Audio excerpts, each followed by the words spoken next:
Daily post Haryana देख रहे हैं पर मैं हूं आपके साथ आकृति वर्मा। आज सबकी नजर उन ट्विन्स टावर पर है जिनको कुछ ही घंटों में ध्वस्त कर दिया जाएगा। करीबन 9 सेकंड में ट्विन टावर्स को ध्वस्त कर दिया जाएगा, जिसको लेकर प्रशासन की ओर से पूरी तैयारी की जा चुकी है। बता दें कि ट्विन टावर को ध्वस्त करने के लिए प्रशासन की ओर से आसपास में रह रहे लोगों के घरों को भी खाली करवा दिया जा चुका है। इतना ही नहीं, आसपास में घूमते स्ट्रीट डॉग्स यानी स्ट्रीट डॉग्स और अन्य जानवरों को भी रेस्क्यू कर कहीं और पर रखवाया जा चुका है, ताकि किसी प्रकार का नुकसान उन जानवरों को भी ना हो। इतना ही नहीं, आसपास के फ्लैट्स भी प्रशासन की ओर से खाली करवा दिए जा चुके हैं। ट्विन टावर के ध्वस्तीकरण को लेकर प्रशासन की ओर से पूरी तैयारियां की जा चुकी है। एक्सप्रेसवे पर डाइवर्जन कर दिया गया है, यानी अब नोएडा जाने के लिए वाहनों को कई किलोमीटर घूमकर नोएडा से परिचौक और परिचौक से नोएडा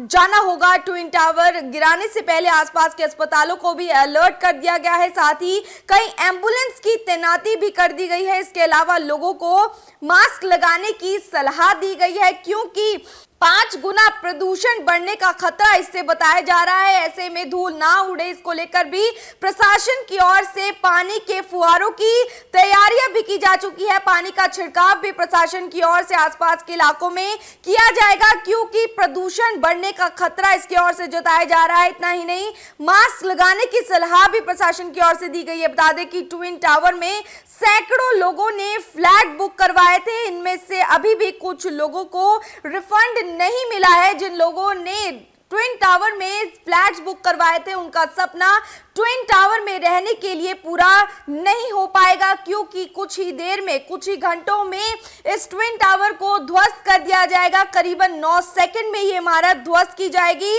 वहीं आपको कहानी बताते हैं। कहानी 23 नवंबर 2004 से शुरू होती है, जब नोएडा अथॉरिटी ने सेक्टर 93A स्थित फ्लैट नंबर 4 को एमराल्ड कोर्ट के लिए आवंटित किया। आवंटन के साथ ग्राउंड फ्लोर समेत 9 मंजिल तक मकान बनाने की अनुमति मिली। तो वहीं 2 साल बाद 29 दिसंबर 2006 को अनुमति में संशोधन कर दिया गया। नोएडा अथॉरिटी ने संशोधन करके सुपरटेक को 9 की जगह 11 मंजिल तक फ्लैट बनाने की अनुमति दे दी थी। इसके बाद अथॉरिटी ने ट्विन टावर बनाने की संख्या में भी इजाफा कर दिया। पहले 14 टावर बनाने थे, जिन्हें बढ़ाकर पहले 15, फिर इन्हें 16 कर दिया गया। 2009 में इनमें फिर इजाफा किया गया। 26 नवंबर 2009 को नोएडा अथॉरिटी ने फिर से 17 टावर बनाने का नक्शा पास कर दिया। तो वहीं 2 मार्च 2012 को टावर 16 और 17 के लिए एफआर में फिर बदलाव किया गया। इस संशोधन के बाद इन दोनों टावर को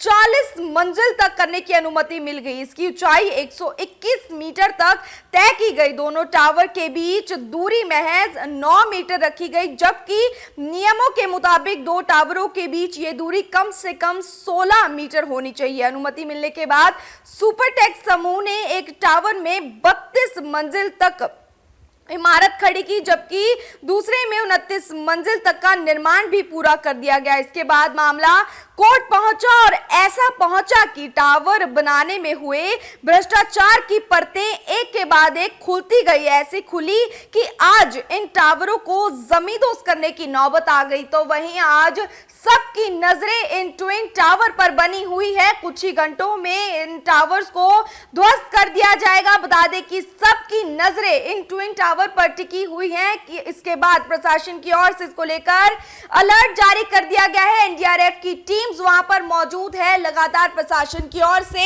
हर स्टेप पर निगरानी रखी जा रही है। नोएडा ट्विन टावर्स को ध्वस्त करने के लिए प्रशासन की ओर से पूरी तैयारी की जा चुकी है। बता दें कि इसको ध्वस्त करने में 3700 विस्फोटक पदार्थ का इस्तेमाल किया जाएगा, जिसके बाद इसे ध्वस्त किया जाएगा, जिसकी फोटोग्राफी ड्रोन से प्रशासन की ओर से की गई है। इतना ही नहीं, प्रशासन की ओर से आसपास के लोगों को अलर्ट जारी कर दिया गया है। जो आसपास की सोसाइटीज में लोग रहते थे, सोसाइटीज भी प्रशासन की ओर से खाली करवा दी गई हैं। बता दें कि इस इमारत के जमींदोज होने के बाद प्रदूषण 5 गुना तक बढ़ने का खतरा भी जताया गया है, जिसको देखते हुए प्रशासन की ओर से लोगों को मास्क लगाने की अपील की गई है। इतना ही नहीं, प्रदूषण को रोकने के लिए पानी के फुहारों की व्यवस्था की गई है। बता दें कि 9 सेकंड में ये इमारत जमींदोज हो जाएगी, जिसके बाद प्रशासन की ओर से मलबे को इकट्ठे करने में लगातार प्रशासन जुटेगा और आखिरकार देखने वाली बात ये होगी कि किस तरह से प्रशासन बाद की जो परिस्थितियां होती है उनसे निपटता है। ऐसे में फिलहाल सोसाइटीज भी खाली करवा दी गई हैं। लोगों की सुरक्षा को ध्यान में रखते हुए एनडीआरएफ की टीम्स भी वहां पर तैनात की गई हैं। इतना ही नहीं, लगातार जो आसपास में घूम रहे जानवर हैं जैसे कुत्ते, गाय, उनको भी रेस्क्यू प्रशासन की ओर से कर लिया गया है ताकि इसमें किसी को भी किसी भी प्रकार का नुकसान ना हो। 2:30 बजे ये इमारत पूरी तरह से जमींदोज कर दी जाएगी। वहीं देखने वाली बात ये होगी कि आगे की परिस्थितियों से प्रशासन किस तरह से निपटेगा।